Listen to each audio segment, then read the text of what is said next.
I will fight, I will fight for you. I always do until my heart is black and blue. And I will stay with you. We'll make it to the other side like lovers do. I'll reach my hands out in the dark and wait for yours to, until I can wait for you. I'll wait for you.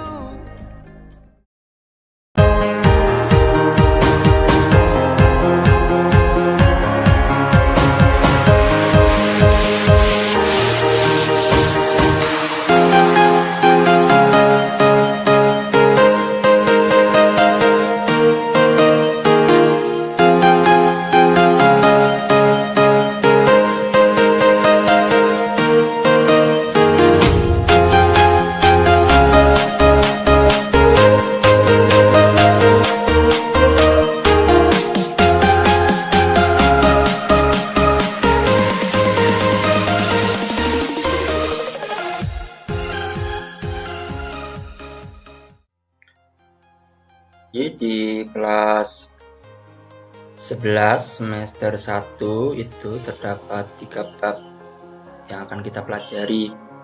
Bab pertama yaitu kelompok sosial yang akan kita bahas nanti. Kemudian yang bab kedua, permasalahan sosial dalam masyarakat. Kemudian bab yang ketiga terkait dengan perbedaan, kesetaraan, dan harmoni sosial. Nah, yang pertama kita akan mempelajari terkait dengan kelompok sosial di masyarakat. Tujuan pembelajaran di kelompok sosial yang pertama, mendeskripsikan dasar-dasar pembentukan kelompok sosial. Yang kedua, mengidentifikasi berbagai bentuk dan jenis kelompok kepentingan di masyarakat. Yang ketiga, memahami karakteristik khusus atau partikularisme dan eksklusivisme kelompok. Yang ketiga, yang keempat, mendeskripsikan dinamika kelompok sosial. Dan yang terakhir, memahami pola hubungan antar kelompok dalam masyarakat. Kita ke yang pertama terlebih dahulu, dasar-dasar pembentukan kelompok sosial. Kita lihat di sini ada gambar orang atau individu. Nah, kemudian di sisi yang lain di sini terdapat beberapa orang. Beberapa orang inilah yang disebut sebagai kelompok. Jadi ketika individu kemudian bergabung dengan individu lain di suatu tempat tertentu disebut sebagai kelompok. Lantas apakah ini disebut sebagai kelompok sosial? Ternyata disebut kelompok sosial apabila adanya interaksi antar individu. Dua, adanya kesadaran menjadi bagian kelompok. Yang ketiga, diakui oleh anggota lain menjadi bagian kelompok. Jadi antara individu yang satu dengan yang lainnya itu memiliki interaksi, jadi saling berinteraksi. Kemudian adanya kesadaran, jadi si A, si B, si C, dan lain-lain itu sadar bahwa dia adalah bagian dari kelompok itu. Kemudian yang ketiga, diakui oleh anggota lain, artinya si A itu diakui oleh yang lainnya bahwa si A ini adalah anggota kelompok kalian, kelompok itu. Nah, demikian pula yang lain, misalnya si E. Nah, si E ini juga diakui oleh yang lain bahwa si E ini adalah bagian dari kelompok. Itu hakikat kelompok sosial. Nah, kalian fokus ke yang diwarnai ya. Kelompok sosial adalah kumpulan individu tadi sudah dijelaskan, yang memiliki hubungan dan saling berinteraksi. Jadi kumpulan individu di suatu tempat dan saling berinteraksi, sehingga mengakibatkan tumbuhnya rasa kebersamaan dan rasa memiliki di antara anggota, misalnya pramuka dan kelompok-kelompok yang lain. Nah, di sisi kiri ini ada sekelompok siswa ya SMA Negeri 16 yang sedang berkumpul. Ini disebut sebagai kelompok sosial karena di sini juga pasti ada interaksi. Dan kita ke syarat dan ciri kelompok sosial. Menurut Suryono Sukamto terdiri dari 3 syarat dan ciri kelompok sosial. Tadi di depan sudah disinggung juga. Yang pertama, ada hubungan timbal balik antara anggota yang satu dengan yang lain. Tadi ya, ada interaksi. Tuh. 2, adanya kesadaran. Masing-masing anggota kelompok sadar bahwa dia adalah bagian dari kelompok. Kemudian yang ketiga, pihak yang berinteraksi didefinisikan, artinya orang-orang atau anggota lain itu menganggap bahwa kita bagian dari kelompok. Dan sebaliknya, kita juga menganggap orang lain itu adalah bagian dari kelompok. Ciri-ciri kelompok sosial, dan ciri-cirinya ada 5 di sini ya. Nah, lagi-lagi kalian fokus ke yang diwarnai gitu.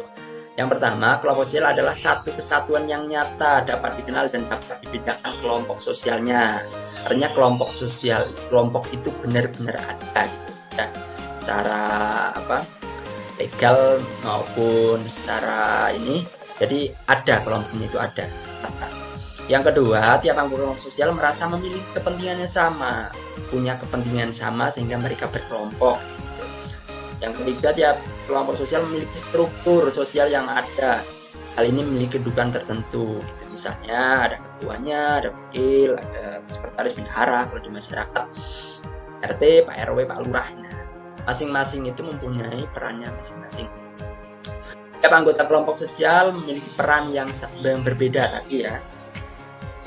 Yang kedua, perannya apa, memiliki perannya masing-masing sehingga kehidupan akan berjalan dengan baik. Tiap kelompok sosial memiliki norma, aturan. Jadi di dalam kelompok itu harus ada aturan karena manusia itu adalah makhluk yang unik. Artinya antara satu orang dengan orang lain itu punya kepribadian masing-masing sehingga perlu adanya aturan untuk bisa hidup secara bersama-sama. Selanjutnya, proses dan faktor pembentuk kelompok sosial. Proses membentuk kelompok sosial. Manusia adalah makhluk sosial yang secara kodrat tidak dapat hidup tanpa orang lain. Meskipun manusia tadi punya ciri khas masing-masing, makhluk yang unik. Nah, tapi dia tidak bisa menjalankan kehidupan tanpa bantuan orang lain, sehingga mereka pasti akan berkelompok. Dengan kata lain, manusia tidak mampu hidup apabila tidak bersama-sama dengan orang lain. Para siswa, guru, dan pengurus suatu sekolah merupakan bagian dari kelompok sosial yang ada di sekolah. Misalnya ada guru saja tidak ada siswa, tentu itu tidak akan berjalan dengan baik, ataupun sebaliknya ada siswa tidak ada guru, sama saja tidak akan bisa berjalan dengan baik sekolah itu. Lanjut, faktor membentuk kelompok sosial. Faktor membentuk kelompok sosial itu ada 3. Yang pertama, di latar belakangnya adanya kepentingan yang sama. Yang kedua, adanya pertalian darah atau keturunan yang sama. Kemudian yang ketiga, daerah atau wilayah yang sama. Kita lihat yang kepentingan sama. Ini di bawahnya adalah contohnya. Kelompok sosial yang didasarkan pada kepentingan yang sama. Salah satu contohnya misalnya Ikatan Dokter Indonesia atau IDI, PGRI, kelompok partai politik, yaitu PGRI, Persatuan Guru Republik Indonesia. Mereka itu berkumpul di PGRI, di partai politik tertentu, atau di IDI itu karena ada kepentingannya sama gitu. Kemudian ketika kepentingannya itu sudah tidak ada, tentu kelompok itu akan tentu orang itu tidak akan menjadi bagian lagi dari kelompok itu. Misalnya PGRI, ketika guru itu sudah pensiun, tentu dia tidak akan menjadi bagian dari kelompok PGRI itu. Jadi karena ada kepentingan, ketika kepentingannya itu sudah ada, tentu dia tidak lagi menjadi bagian dari kelompok. Yang kedua, pertalian darah atau keturunan yang sama, misalnya keluarga, terah marga, dan lain-lain. Ini karena ada keturunan dan darah gitu. Keluarga tentu ya ayah ibu anak itu kan punya ikatan darah. Kemudian terah ya keluarga besar juga karena ada keturunan yang sama, marga juga sama kayak gitu. Yang selanjutnya daerah atau wilayah yang sama.